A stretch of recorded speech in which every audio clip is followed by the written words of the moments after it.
নমস্কার বন্ধুরা, পদ্মদির রান্নাঘরে আপনাদের সবাইকে স্বাগত। আজ আমি আপনাদের সাথে শেয়ার করব একদম নিরামিষ, খুবই সাধারণ আলু দিয়ে বাঁধাকপির ডালনা, কিন্তু এর টেস্ট হবে একদম অসাধারণ। তো চলুন বানানো শুরু করি। বাঁধাকপির ডালনা বানানোর জন্য প্রথমে নিয়েছি এখানে একটা বাঁধাকপি, ওজন 800 গ্রাম।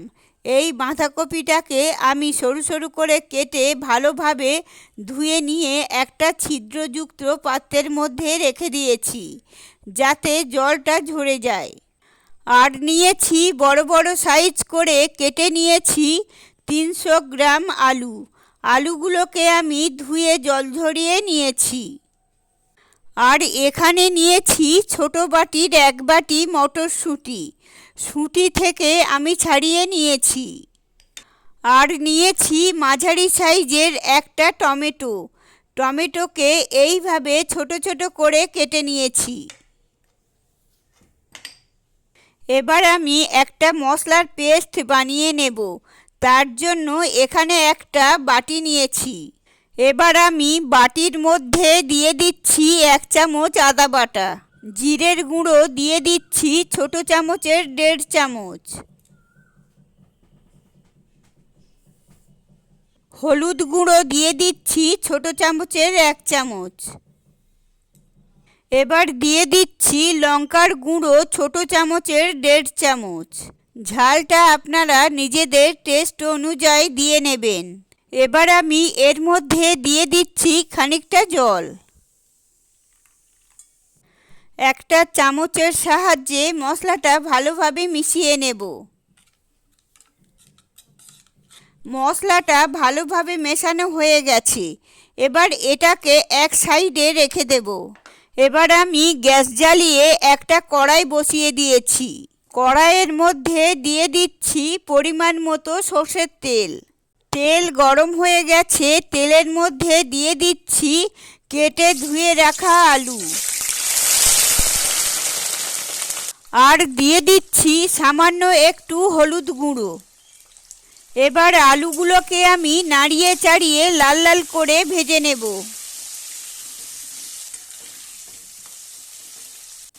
আলু আমি ভালোভাবে লাল লাল করে ভেজে নিয়েছি। এবার আমি মাঝখানে একটু জায়গা করে নিচ্ছি আলুগুলো সরিয়ে। এবার ফোড়নের জন্য দিয়ে দিচ্ছি 1/2 চামচ গোটা জিরে।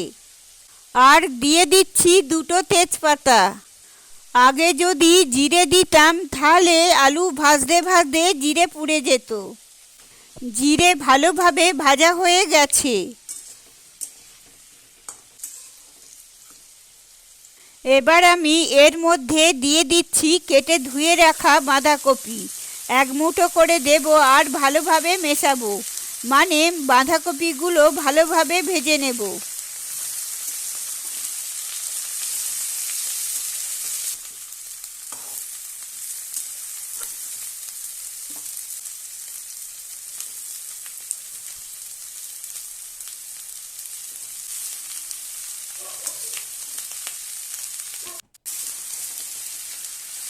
একসঙ্গে সম্পূর্ণ বাঁধাকপিটা দিয়ে দিলে ভালোভাবে ভাজতে পারবো না, তাই আমি অল্প অল্প করে দিয়ে ভেজে নিচ্ছি।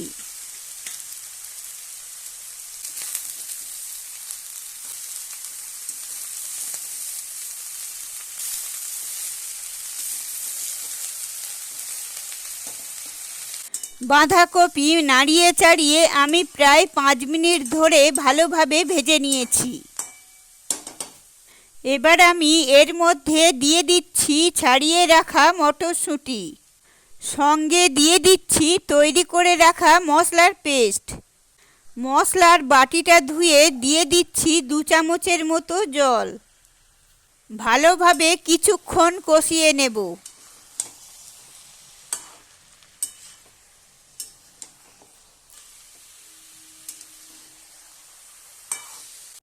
মশলার সঙ্গে কপি আমি প্রায় 5 মিনিট ধরে হাই ফ্লেমে ভালোভাবে কষিয়ে নিয়েছি।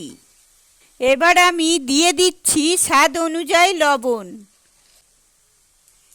আর দিয়ে দিচ্ছি বড় চামচের 1 চামচ ভরে চিনি। ভালোভাবে একবার মিশিয়ে নেব।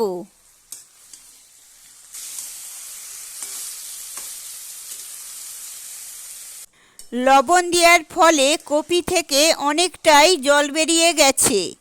এমনি নতুন করে জল দেবার কোনো প্রয়োজন নেই। এবার আমি দিয়ে দিচ্ছি কেটে রাখা টমেটো। একবার ভালোভাবে মিশিয়ে নেব। তারপর ঢাকনা চাপা দিয়ে 10 মিনিটের জন্য লো ফ্লেমে সেদ্ধ হতে দেব।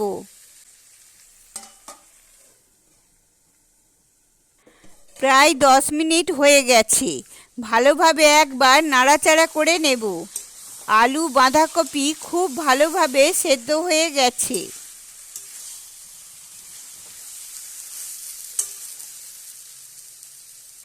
এবার আমি দিয়ে দিচ্ছি 1 চামচ গাওয়া ঘি। আর দিয়ে দিচ্ছি হাফ চামচ শাহি গরম মশলা। একসঙ্গে একটু মিশিয়ে নেব। তাহলে তৈরি হয়ে গেল আলু বাঁধাকপির ডালনা। আপনারা এইভাবে তৈরি করুন, খান আর আমাকে কমেন্ট করে জানান। তো আজকের রেসিপিটা আপনাদের কেমন লাগলো? যদি আপনাদের ভালো লেগে থাকে তাহলে অবশ্যই একটা লাইক করে দেবেন। আর আমার চ্যানেলে নতুন বন্ধু হয়ে থাকলে চ্যানেলটি সাবস্ক্রাইব করে দেবেন।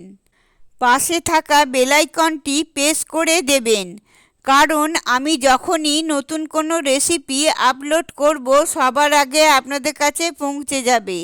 আপনারা সবাই ভালো থাকবেন, সুস্থ থাকবেন। ধন্যবাদ।